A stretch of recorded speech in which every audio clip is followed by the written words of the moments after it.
Assalamualaikum warahmatullahi wabarakatuh. Perkenalkan, nama saya Safira Amelia dari kelas Hukum A1 semester 2.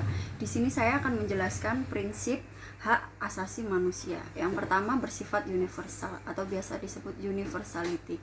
Beberapa moral dan nilai-nilai etik tersebar di seluruh dunia. Negara dan masyarakat di seluruh dunia seharusnya memahami dan menjunjung tinggi hal ini. Universalitas hak berarti bahwa hak tidak dapat berubah atau hak tidak dialami dengan cara yang sama oleh semua orang.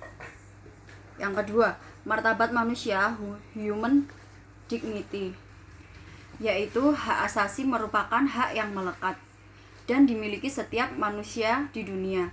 Prinsip HAM ditemukan pada pikiran setiap individu tanpa memperhatikan umur, budaya, keyakinan, etnis, ras, gender, orientasi seksual, bahasa, kemampuan, atau kelas sosial.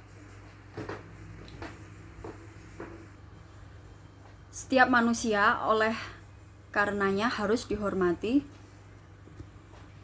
dan dihargai hak asasinya.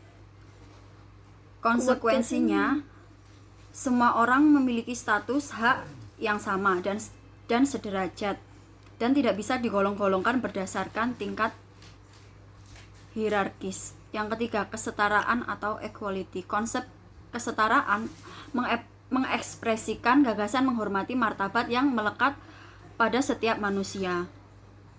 Secara spesifik pada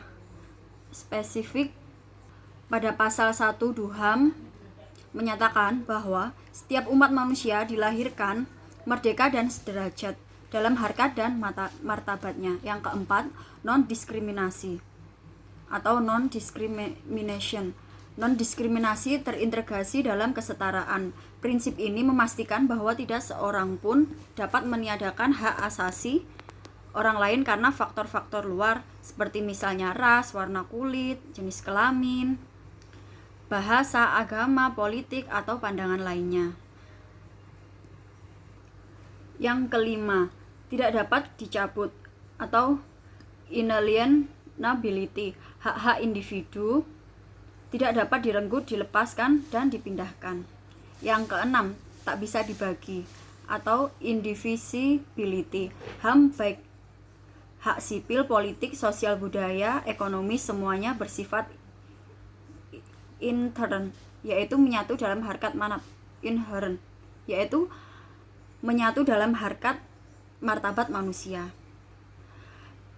Pengabaian dalam satu hak akan dapat mengabaikan hak-hak yang lainnya. Hak setiap orang untuk bisa memperoleh penghidupannya yang layak adalah hak yang tidak bisa ditawar-tawar lagi. Hak tersebut merupakan modal dasar bagi setiap orang agar mereka bisa menikmati hak-hak lainnya seperti hak atas kesehatan atau hak atas pendidikan. Yang ketujuh, saling berkaitan dan bergantung atau disebut interrelate and interdependent. Pemenuhan dari satu hak seringkali bergantung kepada pemenuhan hak lainnya, baik secara keseluruhan maupun sebagian.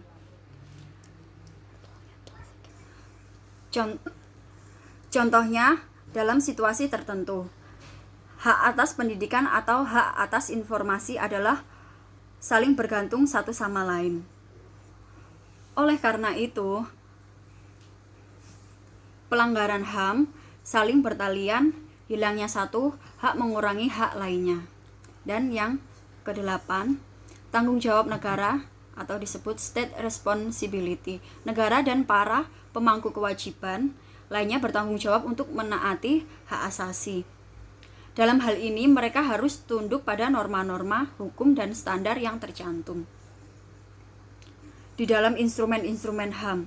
Seandainya mereka gagal dalam melaksanakan tanggung jawabnya, pihak-pihak yang dirugikan berhak untuk mengajukan tuntutan secara layak. Sebelum tuntutan itu diserahkan kepada sebuah pengadilan yang kompeten atau adjudikator lain yang sesuai dengan aturan atau prosedur hukum yang berlaku. Sekian, terima kasih.